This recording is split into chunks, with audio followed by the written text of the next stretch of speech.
मोदी जी को ही उपराष्ट्रपति बना दीजिए, मोदी जी को ही राष्ट्रपति भी बना दीजिए, मोदी जी को ही लोकसभा का अध्यक्ष, ईडी का चीफ, सीबीआई का चीफ और मोदी जी को ही बना दीजिए भारत का संविधान। लगना चाहिए कि मोदी के अलावा इस देश में ना कभी कुछ था, ना है और ना कभी होगा। क्या हुआ, बुरा लग रहा है? आप मानिए या ना मानिए, लेकिन इस देश का जुडिशियल सिस्टम सड़ चुका है। न्यायिक तंत्र विशेषाधिकार संपन्न लोगों के एक ऐसे अड्डे में तब्दील होता जा रहा है जिसे सत्ता की विचारधारा हाँक रही है। और ये 2014 के बाद भारत देश के अंदर आपने बहुत सारे बदलाव देखे। किसी नेता से पूछिए आप लोग तो वो कहेगा कि हम फला पार्टी के, किसी पत्रकार से पूछिए तो वो कहेगा हम फला पार्टी के। लेकिन हद तो तब हो गई कि अब एक ऐसा दौर आने वाला दोस्तों, जब आप किसी वकील से, किसी जज से पूछेंगे कि आप किस पार्टी से हैं, तो वो खुलकर अपनी पार्टी का नाम बताएगा। देश के अंदर क्या कुछ होने जा रहा है, हमारे साथ वरिष्ठ पत्रकार मौजूद हैं, नवीन कुमार। आप उनकी इस रिपोर्ट को देखिए।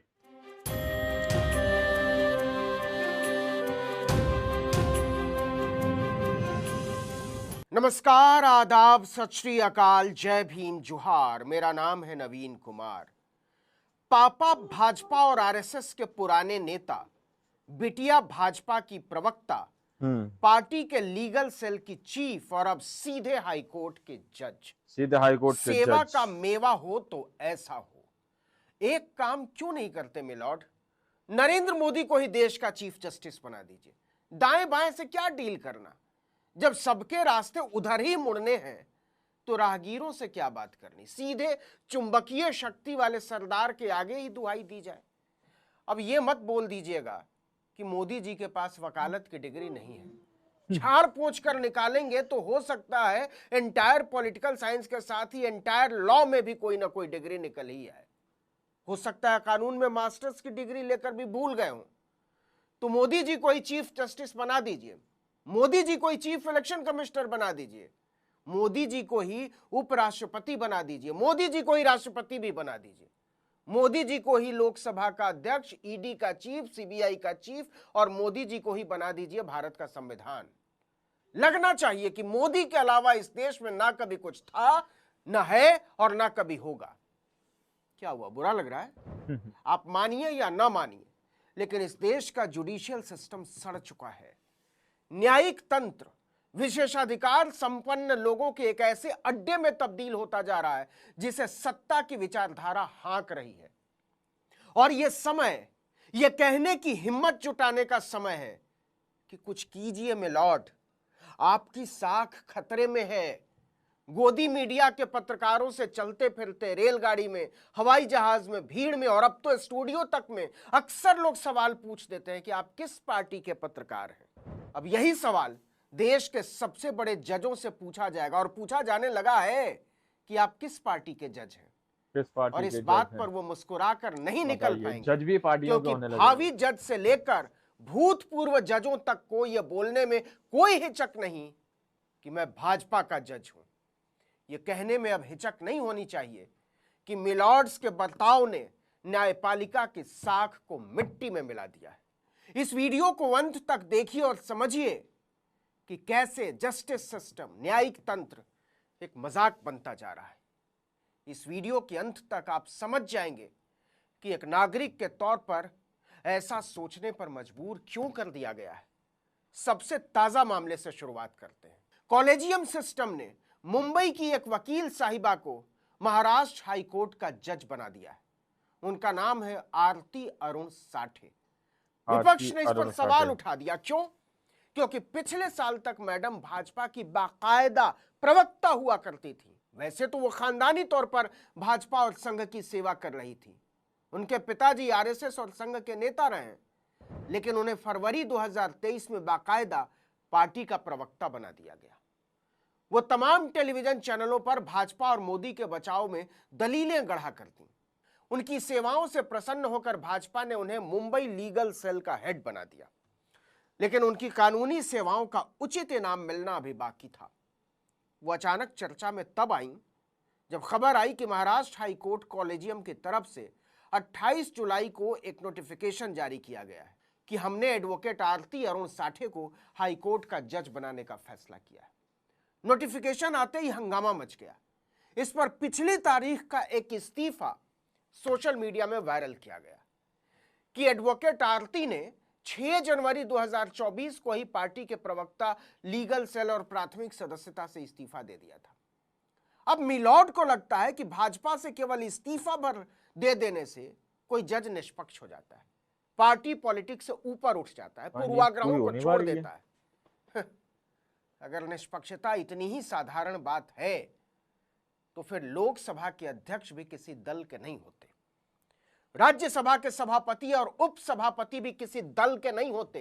तो क्या ऐसा मानने को हम और आप तैयार हैं? इस देश की संसद में दर्जनों नेताओं ने खड़े होकर बार बार कहा है कि आप पक्षपाती हैं। ज्यादा पीछे क्या जाना, 5 अगस्त की ही बात है।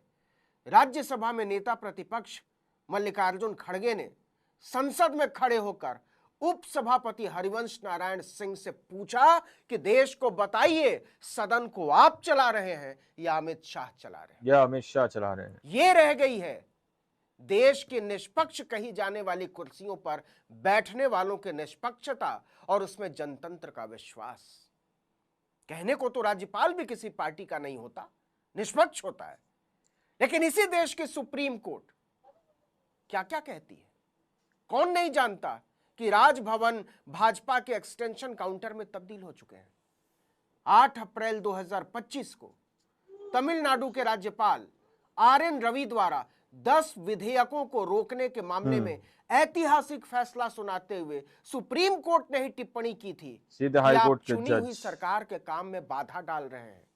राज्यपाल को संसदीय लोकतंत्र की परंपराओं और निर्वाचित सरकार के प्रति सम्मान दिखाना चाहिए। विधानसभा द्वारा पारित विधेयक लोगों की इच्छा को दर्शाते हैं और राज्यपाल का काम इसमें बाधा डालना नहीं है। तो क्या सुप्रीम कोर्ट बताएगा कि किसको खुश करने के लिए और किसके इशारे पर बाधा डाल रहे थे राज्यपाल? पश्चिम बंगाल से लेकर केरल, कर्नाटक और तमिलनाडु से लेकर झारखंड तक की सरकारें भाजपा की लाइन पकड़कर चलने वाले राज्यपालों के मनमानेपन से त्रस्त है। आपको मानना हो तो मानते रहिए उन्हें निष्पक्ष, क्या ही फर्क पड़ता है। ठीक वैसे ही भाजपा की प्रवक्ता रही आरती साठे को हाईकोर्ट का जज बना दीजिए या संबित पात्रा या बांसुरी स्वराज को, क्या फर्क पड़ता है? मुद्दा यह नहीं है कि इस देश की न्यायपालिका विश्वसनीयता जैसे गंभीर मुद्दे पर कैसे सोचती है। मुद्दा यह है कि न्यायपालिका को लेकर इस देश की जनता कैसे सोच रही है, क्योंकि न्यायपालिका जैसे सोच रही है वो सामने से नजर आ रहा है। क्या कमाल की बात है कि देश की राजधानी दिल्ली में हाई कोर्ट के एक जज के घर में नोटों से भरी बोरियां मिलती हैं। सुप्रीम कोर्ट उसे भ्रष्ट बताता है, कदाचार का दोषी पाता है, लेकिन उसे हटाने की बजाय सिर्फ तबादला करके बैठ जाता है। इलाहाबाद हाई कोर्ट का एक जज खुलेआम ऐलानिया तौर पर शपथ लेता है कि संविधान मेरी जूती की नोक पर, मैं तो हिंदू राष्ट्र बनाने की कसम खाता हूं और देश का कानून तो बहुसंख्यकों के हिसाब से चलना चाहिए। और सुप्रीम कोर्ट मानसिक तौर पर ऐसे दिवालिया आदमी को मिलॉर्ड की कुर्सी से हटा नहीं पाता। वो आज भी फैसले सुना रहा है। पार्टियों के होने लगे हैं। बाकी छोड़िए, मेरे हाथ में 6 अगस्त का अखबार है, देख लीजिए। फ्रंट पेज पर छपा है, इलाहाबाद हाईकोर्ट के जस्टिस प्रशांत से आपराधिक न्याय अधिकार छीना। सुप्रीम कोर्ट ने दीवानी मामले में आपराधिक कार्यवाही को उचित ठहराने के आदेश को अक्षम्य बताया। इसमें साफ लिखा है, जस्टिस JB पारदीवाला और जस्टिस R महादेवन की पीठ ने कहा, जस्टिस प्रशांत कुमार ने न्याय का मजाक उड़ाया है। हम ये कहने को बाध्य हैं कि यह हमारे पूरे कार्यकाल का सबसे घटिया फैसला है और ऐसा एकमात्र फैसला नहीं है। मतलब सुप्रीम कोर्ट को पता है कि हाई कोर्ट का एक जज लगातार न्याय की धज्जी उड़ाए हुए है और उसे रोकता नहीं है। और हैरानी की बात तो यह है कि इस जज को अभी भी हटाया नहीं गया है, सिर्फ इतना कहा गया है कि वो किसी वरिष्ठ जज के साथ बैठकर आराम से फैसला सुना सकते हैं और एकल जज के तौर पर उन्हें केवल आपराधिक मामले नहीं सौंपे जाएंगे। मतलब दीवानी मुकदमे वो अकेले भी पहले की तरह सुनते रह सकते हैं। यह है हमारा न्यायिक तंत्र। और फिर आप उम्मीद करते हैं कि आपको हमारा सम्मान करना ही होगा। सॉरी मिलॉर्ड, लेकिन इस देश के जजों ने जस्टिस सिस्टम की इज्जत का कचरा कर डाला है। इस देश का एक चीफ जस्टिस जिसका नाम रंजन गोगोई था, अपने रिटायरमेंट से केवल एक हफ्ते पहले 9 नवंबर 2019 को राम मंदिर जैसे संवेदनशील मुकदमे पर फैसला सुनाता है। 7 नवंबर 2019 को रिटायर होता है और भाजपा उसे केवल 4 महीने बाद राज्यसभा भेज देती है। फिर कहते हैं न्यायपालिका की इज्जत तो करनी पड़ेगी, करेंगे। और सुनिए, न्यायपालिका की इज्जत का कचरा ऐसे ही नहीं हुआ है। कोलकाता हाईकोर्ट का एक जज जिसका नाम अभिजीत गंगोपाध्याय था, 5 मार्च 2024 की शाम तक फैसला सुनाता है, कुर्सी से उठता है और कहता है बस मैं इस्तीफा देने जा रहा हूं। और 2 दिन बाद 7 मार्च 2024 को भाजपा में शामिल हो जाता है।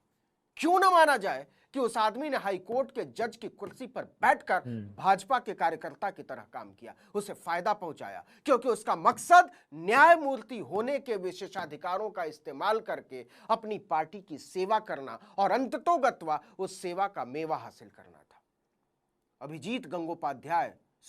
रिटायर्ड जस्टिस अभिजीत गंगोपाध्याय को नरेंद्र मोदी ने तामलुक से चुनाव लड़ाकर सांसद बना दिया। आप कह सकते हैं कि इसमें गलत क्या है? इस्तीफा देने के बाद चुनाव लड़ना या बिना चुनाव लड़े भी सांसद बन जाना किसी और नागरिक की तरह जज साहब लोगों का भी अधिकार है, बिल्कुल है। इसीलिए तो बोल रहे हैं मिलॉर्ड कि कुछ भी करके मोदी जी को ही चीफ। तो आप लोगों ने इस वीडियो को शुरू से आखिर तक देखा। वीडियो के अंदर साफ तौर पर बात की गई है कि किस तरह से अब वकीलों को, जजों को पार्टियों के नाम पर बांटने की तैयारी की जा रही है, यानी कि सीधे तौर पर पूरे सिस्टम को खरीदने की या फिर उस पर कब्जा करने की कोशिश की जा रही है। और इस बात में कोई संदेह नहीं है कि सिस्टम को पहले ही अपनी मुट्ठी में कंट्रोल कर लिया गया है। अब एक और बड़ी तैयारी जजों को लेकर की जा रही है, जैसा कि नवीन कुमार ने इस वीडियो के अंदर आप लोगों को बताया। बाकी आप लोगों ने इस रिपोर्ट को खुद देखा सुना, आप लोग इस रिपोर्ट के बारे में क्या सोचते हैं, क्या समझते हैं, अपनी राय कमेंट सेक्शन में जरूर दीजिएगा। मिलता है अगली वीडियो में, जब तक के लिए जय हिंद, जय भारत।